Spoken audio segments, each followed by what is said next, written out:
किसान भाइयों नमस्कार। आज आम बजट 2026 प्रस्तुत हो चुका है और बजट के आने के बाद तमाम आशंकाएं, तमाम भावनाएं और तमाम बातें, तमाम कयास इस बात को लेकर लगाए जा रहे हैं कि आखिर इस बजट में कृषि क्षेत्र को क्या मिला। तो आज हम बजट की बात करेंगे, आम बजट यूनियन बजट 2026 की, जिसमें कृषि क्षेत्र को पूरी तरह से अनदेखा ही कर दिया गया है।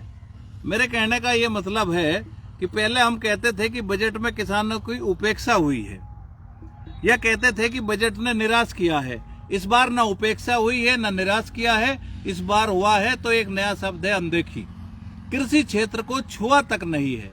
केवल केरल के चुनाव होने की वजह से कहा गया कि काजू पे काम करेंगे, नारियल पे काम करेंगे, तमाम ऐसी बातें कही गई कि हाई रिस्क क्रॉप पे जोर देंगे।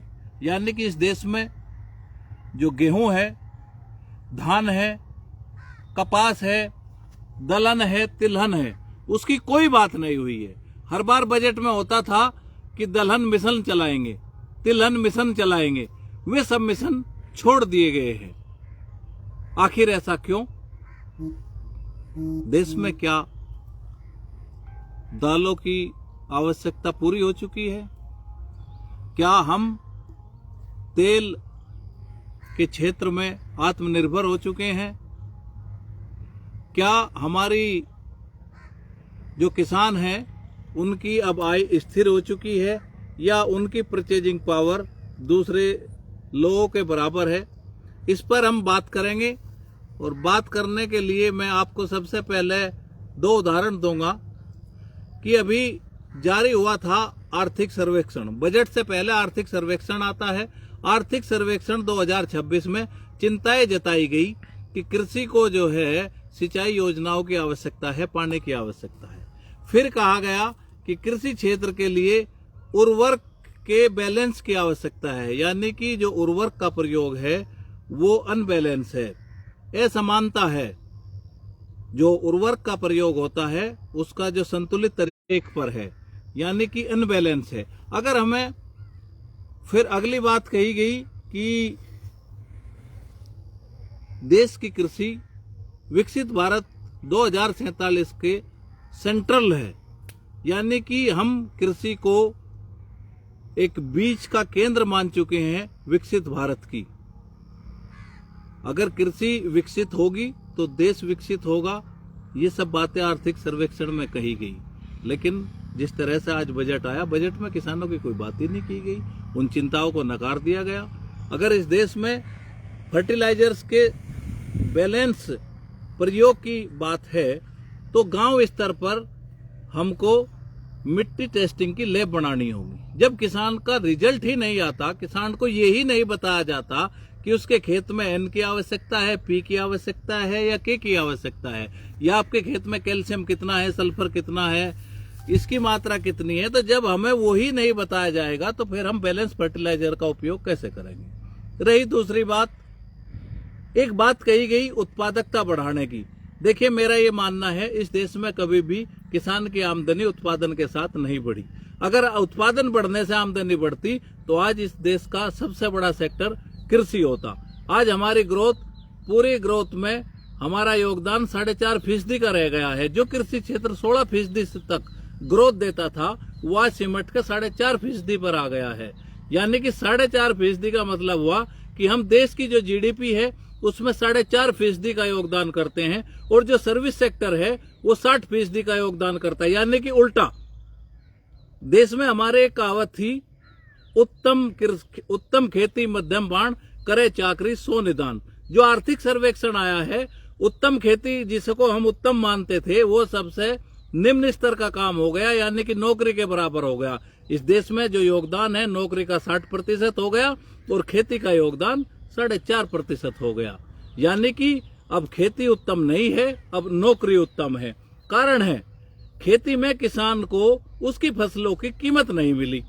अगर उत्पादन बढ़ाने से किसान की तरक्की होती तो हरित क्रांति से पहले हमारा जो उत्पादन था, आज का जो उत्पादन है उसमें 10 गुना वृद्धि हुई है, 10 से भी ऊपर। यानी कि हम ऐसे चल के ऐसे ऐसे ग्रोथ पे गए और आज भी उत्पादन हमारा बढ़ रहा है। किसान की आमदनी जिस स्पीड से उत्पादन बढ़ा, किसान की आमदनी उस स्पीड से नीचे गिर रही है। इस देश में 1 हेक्टेयर से कम के 85% किसान हैं।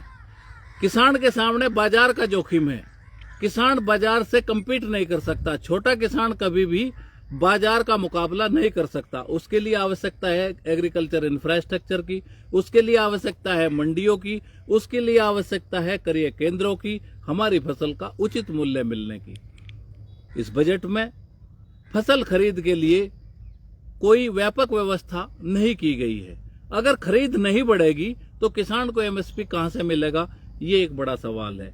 मैं ये कहना चाहता हूं कि इस बजट में किसानों का कल्याण प्रभु श्री राम ही करेंगे, उनके अलावा कोई चारा नहीं है।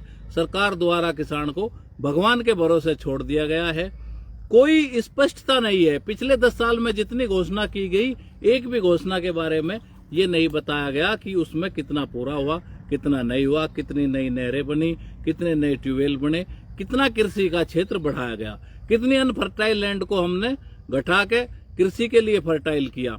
कोई डाटा सरकार द्वारा बताया नहीं गया है। बात की गई मछली की, अलाई सेक्टर की, बात की गई हॉर्टिकल्चर की कि वहां से इनकम अच्छी आ रही है। तो अलाई सेक्टर की भी मैं बता दूं, जो अभी हमने यूरोपियन EU FTA साइन किया है, उसके बहुत भयावह परिणाम होने वाले हैं। हमारा जो हॉर्टिकल्चर सेक्टर है, जब हम सस्ते आयात पे दुनिया से जूस मंगाएंगे, दुनिया से वाइन मंगाएंगे, दुनिया से सस्ती बियर मंगाएंगे, तो फिर हमारा जो हॉर्टिकल्चर सेक्टर है उसका क्या होगा, गन्ने का क्या होगा। आर्थिक सर्वेक्षण में एथनॉल पे चिंता जताई गई।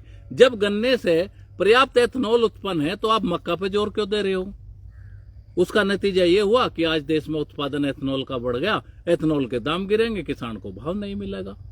सरकार किसी भी काम को बैलेंस रूप से नहीं करती, ये एक बड़ी विडंबना है। आज के बजट में लोग कहते थे कि कृषि की उपेक्षा की गई है। मैं कहता हूं कि इस बार तो ना उपेक्षा की गई है, ना निराशाजनक है, इस बार तो पूरी तरह से कृषि को भुला दिया गया है। हाई रिस्क क्रॉप की बात हुई है। कौन सी हाई रिस्क क्रॉप है? उसमें आपका मशरूम हो सकती है, उसमें आपकी जो महंगी मेडिसिनल चीजें हैं वो हो सकती हैं, उसमें आपके ड्रैगन फ्रूट हो सकते हैं, उसमें आपका ये जो एक अलग वैरायटी की मक्का है जिससे पॉपकॉर्न बनते हैं, जिसे स्वीट कॉर्न भी कहते हैं, उस मक्का को भी हाई रिस्क मानते हैं।